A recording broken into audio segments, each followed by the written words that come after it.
I've known like Lee Wen for like maybe like the past 20 over years, and since then have became like his collaborator in like organizing some projects together, mostly like performance art based, and recently after he passed on, I took over the independent archive to kind of like continue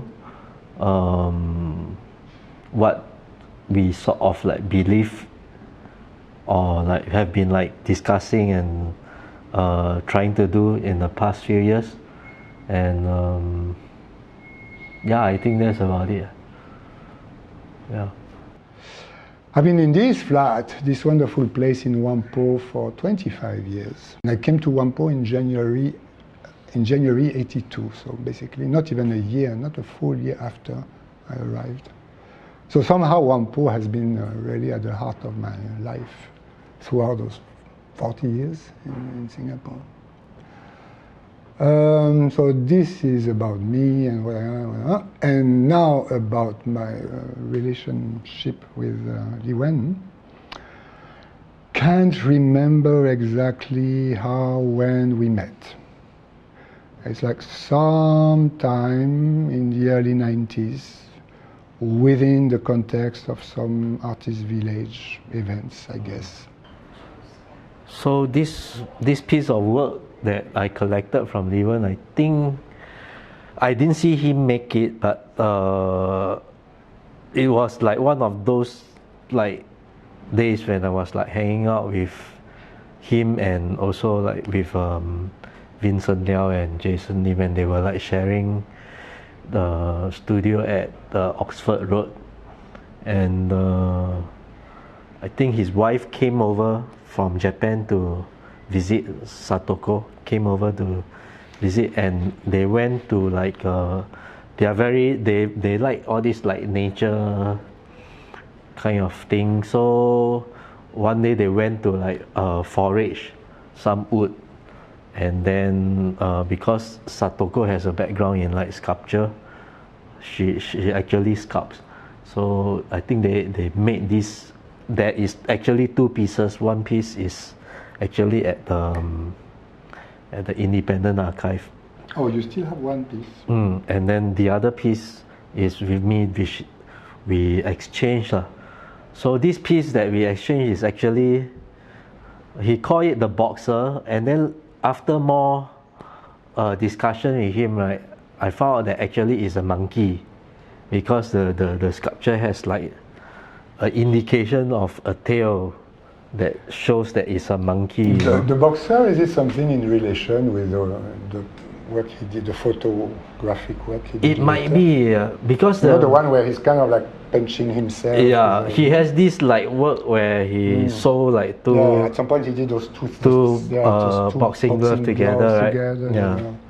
So it might be related to that, but when he talked about this idea of the boxer, is really to I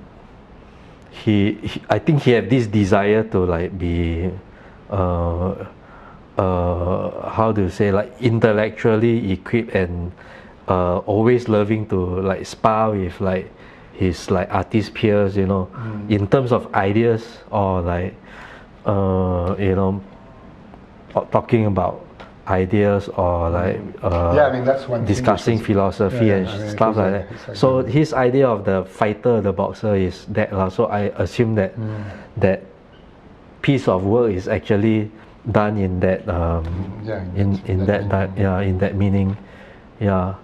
And basically is this human or monkey kind of humanoid form sitting on a globe. What's the material? Is a wood. It's wood. Yeah, is I assume that probably Satoko is the one that carves it more than him, because I know that he won't be able to, like, you know, carve. So I mean, like, it's kind of raw, you know. It's like a bit like German expressionist kind of Baslit's kind of like expression, you know, the form, the texture of it, yeah. Yeah, so actually he exchanged it with my artwork, which is actually a copper pipe that I observed in at the cross junction. You know, the copper pipe was like trampled over like for about like 4 or 5 hours by traffic changing and shape. You let it be trampled like that? Yeah, I was. Oh my gosh. I don't know. I was just like observing it, and then after. So poor thing. I mean, yeah. You let it die. Right? Yeah. Oh. Anyway, it's called roadkill. Oh. Yeah, See? it's a roadkill. Yes.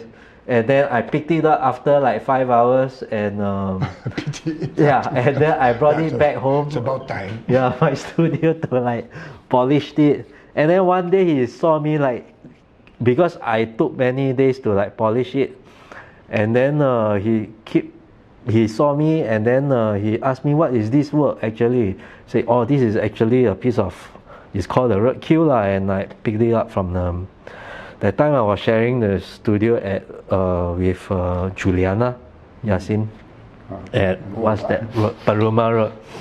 So he came over to Paruma Road to check out my studio, and then he saw me polishing this thing, and he said, hey, tell me about this work. So basically I found this work on the roadside, and then it changed form for like the last 4 hours, and I took interest in it. I brought it back and started to polish it, and he said, hey, I like this sculpture, I want to buy it, but I don't know how to like price it, you know, because he's also like a dear friend, and I don't want to like sell it, or you know, so I suggest that, hey, why don't we like exchange some work lah.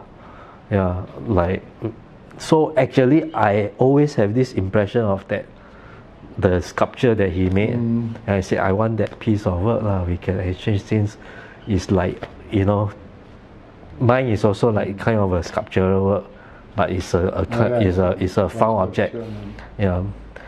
So yeah, so we exchanged that. And your pipe is lost. Yeah, somehow along the way, I don't know what happened to the pipe. It has a photograph with longitude and latitude, the GPS, where it comes with a photograph lah. Oh, you have the photograph? You found the photograph in the archives?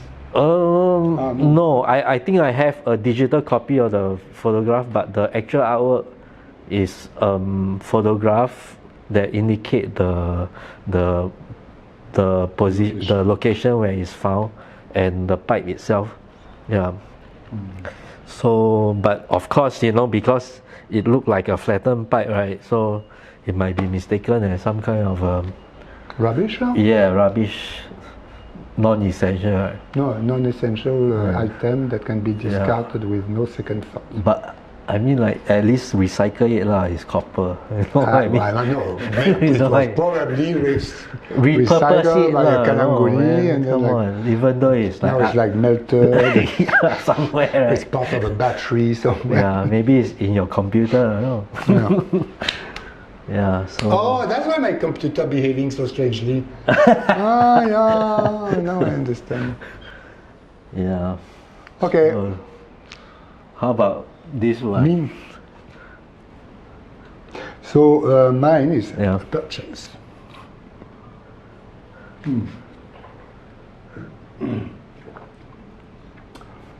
I don't know what it's called. I think this is like one of his early Yellow Man piece, right? That was like late 90s. The show.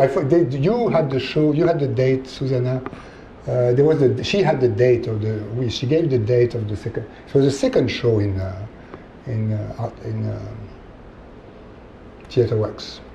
I think she said. She said what's her name already? The lady who did the interview. Yeah. Huh? Cheryl.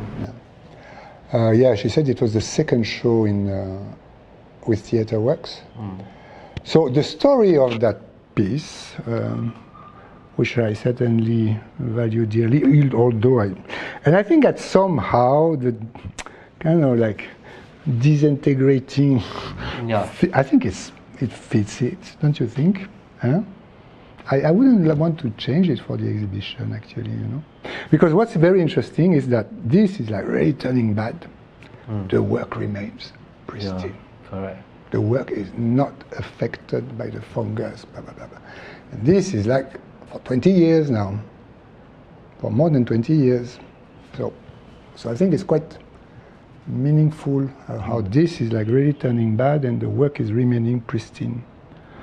So the story of this piece is that Lee Wen had that show in the black box of Theatre Works on Fort Canning. It was really one of his early shows. I mean, he hasn't second, third, maybe something like that. Like it hadn't had that many before.